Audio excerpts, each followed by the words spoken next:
Hello friends, मैं शंकर स्वागत करता हूं आपके अपने यूट्यूब चैनल शंकर एजुकेशनल अड्डा में। दोस्तों, इस वीडियो में हम लोग देखने वाले हैं एमए फर्स्ट सेमेस्टर जियोग्राफी।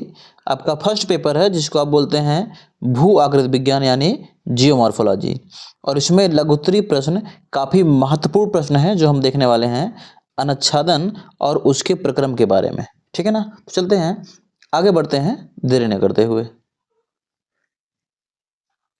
तो हम बात कर लेते हैं भैया, अनुच्छादन होता क्या है। इसको आप शॉर्ट टाइप में भी क्वेश्चन आपका आ सकता है कि अनुच्छादन किसे कहते हैं, उसके बारे में बताना है। तो आप हूबहू लिख के आएंगे, पूरा का पूरा नंबर आपको मिलेगा। ठीक है, तो देखिए लिखा गया है, धरातल की बाह्य शक्तियों के, ठीक है ना, धरातल की बाह्य शक्तियों के कारण चट्टानों में काट छांट, घिसने तथा छीड़ बनाने की क्रिया को अनुच्छादन कहा जाता है। क्या कह रहा है कि भैया धरातल पर बाह्य बल के द्वारा यानी बहिर्जात बल के द्वारा या फिर बाह्य शक्तियों के द्वारा, ठीक है ना, इनके कारण से चट्टानों में काट छांट, घिसने तथा उनको छीड़ बनाने की जो क्रिया होती है, उनको कमजोर बनाने की जो क्रिया होती है, उसे ही क्या कहा जाता है, अनुच्छादन कहते हैं। ठीक है, आगे क्या कह रहा है, बहिर्जात बल अनुच्छादन की क्रिया द्वारा समतल अवस्थापना का कार्य करता है।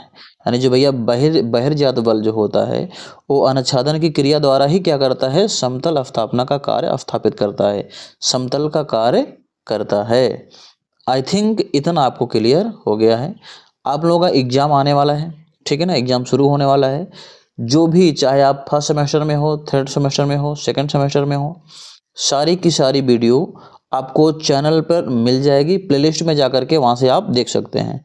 वीडियो चाहे पुरानी हो चाहे नहीं, सारी वीडियो देखिएगा, क्योंकि क्वेश्चन जो हैं ये बदलने वाले नहीं हैं। ठीक है ना, जैसे अनुच्छादन किसे कहते हैं इसकी परिभाषा तो बदलेगी नहीं, वो तो रहेगा वही। तो चाहे पुरानी वीडियो मिले आपको, चाहे नई वीडियो मिले, अगर नई वीडियो पूरी तरीके से नहीं मिल पा रही है तो पुरानी से जाकर के आप देखें, 100% आपको बेनिफिट मिलेगा एग्जाम में। ठीक है, चलते हैं, आगे बढ़ते हैं।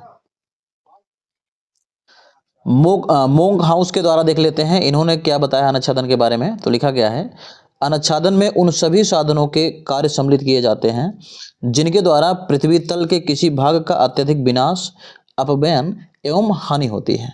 भैया अनुच्छादन में उन सभी साधनों के कार्य जो है सम्मिलित किए जाते हैं जिनके द्वारा जो पृथ्वी तल के किसी भी भाग का अत्यधिक विनाश हो, अपव्यय एवं उनकी हानि होती है। ठीक है, आई थिंक इतना आपको क्लियर हो गया है। चलते हैं, आगे बढ़ते हैं। इस प्रकार विनाश से जो पदार्थ जो है दूसरे स्थान पर निक्षेपित हो जाता है, उनके द्वारा परतदार चट्टानों का क्या होता है, निर्माण होता है। यानी जब पदार्थ एक स्थान पे टूट कर दूसरे स्थान पर जाकर निक्षेपित हो जाता है, उनसे क्या होता है भैया, परतदार चट्टानों का जो है निर्माण होता है। ठीक है, आगे देख लेते हैं अनुच्छादन के प्रक्रम। ठीक है, तो लिखा गया है, अनुच्छादन प्रक्रम में दो प्रकार की प्रक्रियाएं जो हैं कार्यशील होती हैं। कौन कौन सा, पहला स्थैतिक और दूसरा गतिशील।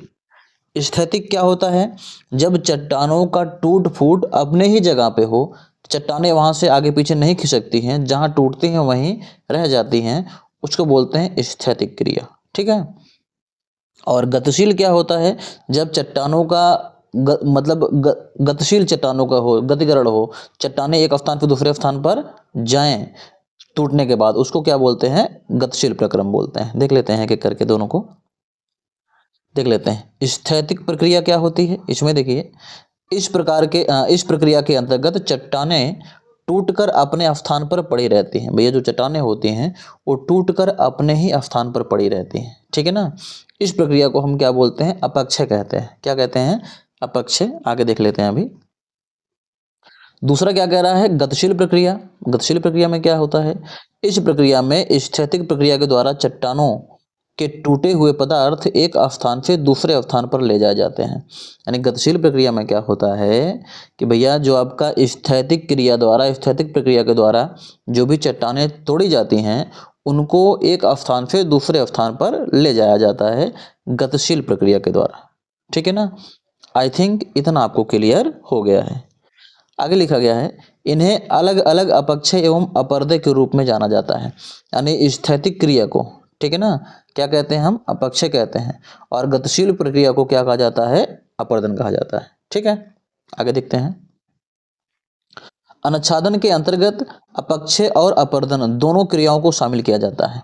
भैया अनुच्छादन के अंतर्गत क्या होता है? अपक्षय और अपरदन दोनों क्रियाओं को शामिल किया जाता है। अतः दोनों ही शक्तियों के सामूहिक प्रभाव को अनुच्छादन कहा जाता है। यानी दोनों के शक्तियों के जो प्रभाव होते हैं, चाहे अपरदन के द्वारा चाहे अपक्षय के द्वारा, उन दोनों को ही क्या कहा जाता है? अनुच्छादन कहा जाता है। अब यहाँ से प्रश्न आपका शुरू होगा क्या कि अपक्षय क्या है और अपरदन क्या है?